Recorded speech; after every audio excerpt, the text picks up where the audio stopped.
ప్రపంచం తెరపైన కనిపించేది కాదు, తెర వెనక ఉండేది అని కానీ వాడికి చెప్తే ఎన్ని మంచి విషయాలు నేర్చుకుంటాడు, తల్లిదండ్రులకి ఎంత కృతజ్ఞత తెలుపుకుంటాడు.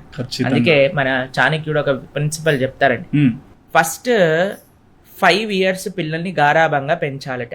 గారాబంగా పెంచాలి అంటే ప్రేమతో పెంచాలి. ప్రేమ ఎప్పుడు ఉంటుందండి, కానీ first 5 years you can be a bit lenient. Okay. దాని తర్వాత 10 years you have to make them disciplined. అంటే కర్రతోటి కొట్టమని కాదండి, డిసిప్లిన్డ్గా జీవనం. ఇది రైట్ అంటే రైట్, ఇది రాంగ్ అంటే రాంగ్. ఇలా చెయ్యాలి నాన్న, ఇది ధర్మము కేవలం చెప్పటమే కాదు, తల్లిదండ్రులు స్వతహాగా ఆచరించి చూపించాలి. మాకు తల్లిదండ్రులు ఒకసారి వచ్చి చెప్పారండి, మా పిల్లలు చాలా ఫోన్కి అడిక్ట్ అవుతున్నారు ప్రభుజీ, అందుకోసం మేమే ఇంట్లో నుంచి ఫోన్లు తీసేసాం, మేము కూడా స్మార్ట్ ఫోన్లు ఆపేసాం, మేము కూడా నోకియా మొబైల్స్కి వచ్చేసాము.